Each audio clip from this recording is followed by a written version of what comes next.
आप सभी का बहुत बहुत धन्यवाद। इस समारोह की प्रथम शाम यानी आज हम देखेंगे नाटक रत्न गर्भा, जिसके लेखक हैं डॉक्टर शंकर शेष, निर्देशन है प्रथमेश त्रिवेदी, मार्गदर्शन है केजी चच्चा का। और दूसरी शाम को हम देखेंगे नाटक पुरुष, जिसके लेखक हैं जयंत दलवी, हिंदी रूपांतरण है ज्योति सावलीकर जी का, निर्देशन है आदर्श शर्मा का और मार्गदर्शन है केजी त्रिवेदी जी का। तो आइए, प्रस्तुत है आपके सामने नाटक रत्न गर्भा।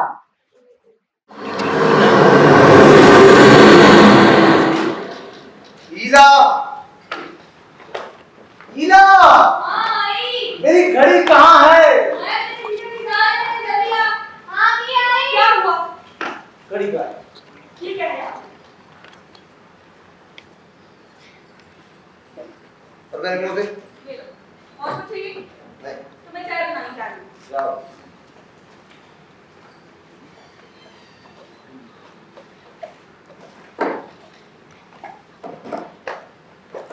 ईला, हाँ आ रही हूँ। वॉलेट कहाँ है? और ओहो सुनील, तुम इतना बच्चे रहते हो, ऐसा तो सब कुछ याद आता है।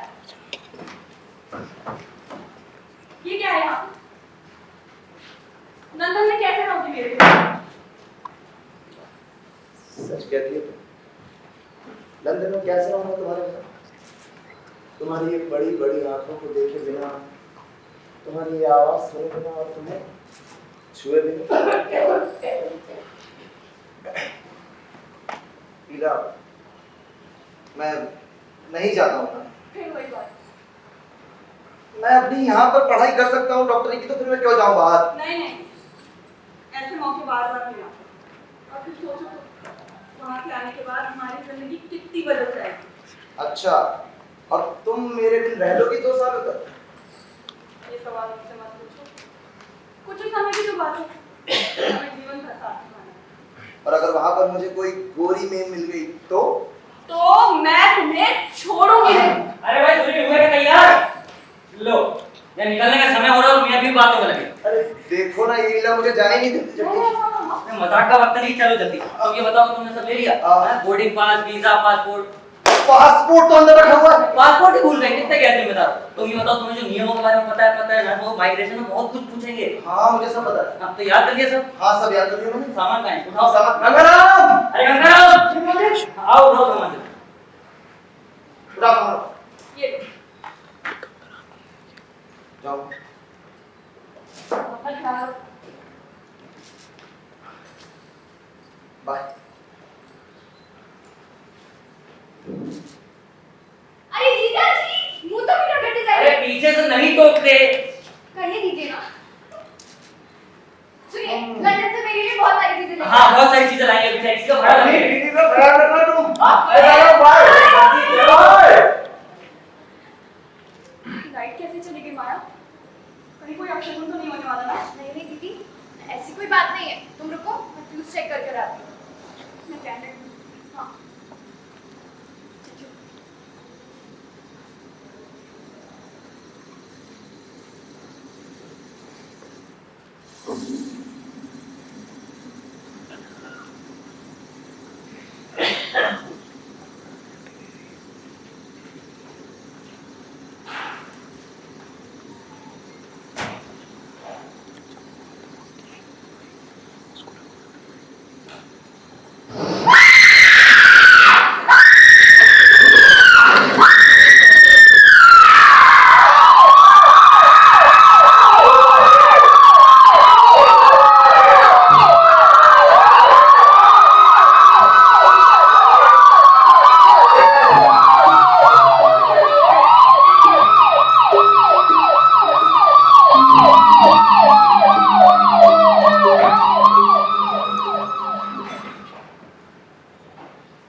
आप तो तस्वीर ऐसे टांग रहे जैसे उसे फांसी पे लटका रहे हो।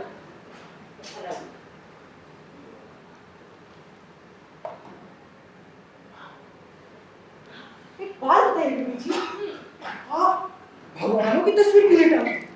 रामचंद्र जी है, कृष्ण जी है, हनुमान जी है, और यदि आपको पुरुष जाति से चिढ़ी है तो सीता जी है, पार्वती जी है। ये क्या पेड़ पौधे की फोटो टांगे बाहर? गंगाराम, तुम समझते हो तस्वीर टांग देने से क्या भक्ति उत्पन्न हो जाती है, क्या भगवान का महत्व बढ़ जाता है? फिर तो जो आजकल भगवान की तस्वीर मिलती है ना, रामचंद्र जी की फोटो को देखकर ऐसा लगता है जैसे कोई एक्टर खड़ा हो मुकुट पहनकर। आप ठीक है क्यों बीबी जी? आजकल के चित्रकार तो ऐसे ऐसे चित्र बनाते हैं कि शिव शिव शिव। उनको देखकर तो घर की लड़कियां तक बिगड़ जाए। इसलिए तो ऐसी तस्वीरें लगा रही हूँ। और भाग्य देखी? मालकिन तो नहीं दिखी। जाओ गंगाराम देखो। हाँ।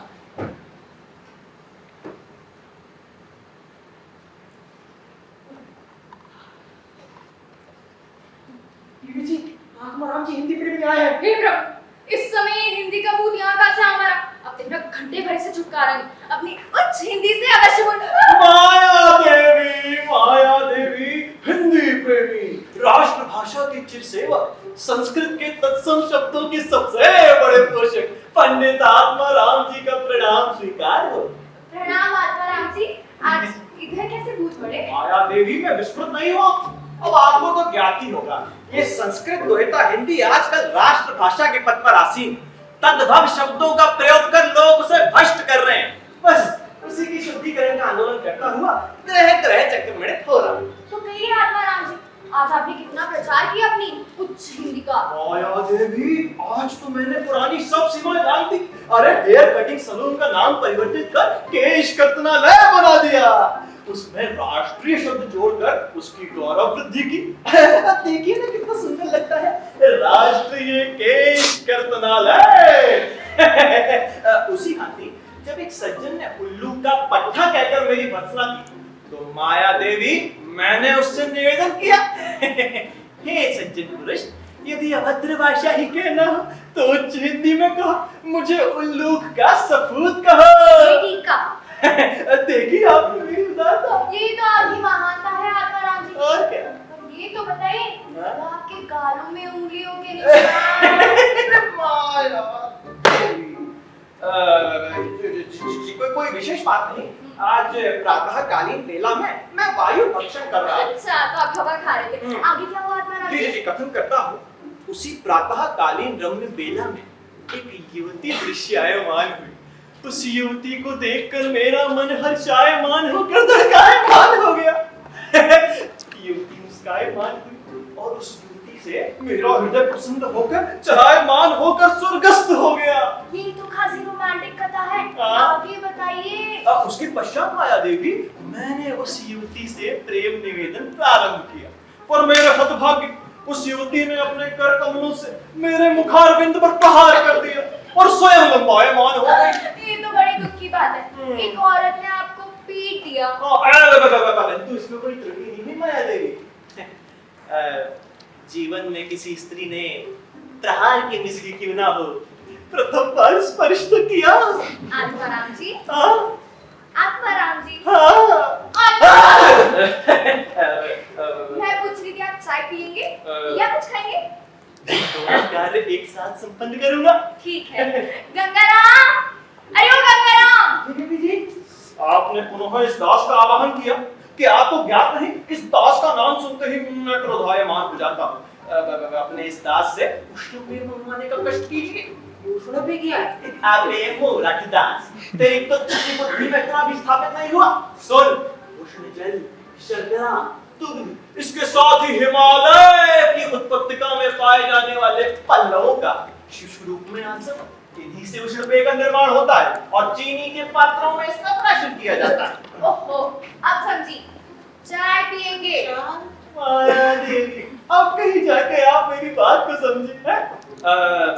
माया देवी, कृपया करके कुछ पूर्ण चंद्राकार ताम्र वर्ण के मिष्टविष पूर्ण कंदकों का भी प्रबंध कीजिए। मेरे प्राण मिष्ठान के दर्शनों के लिए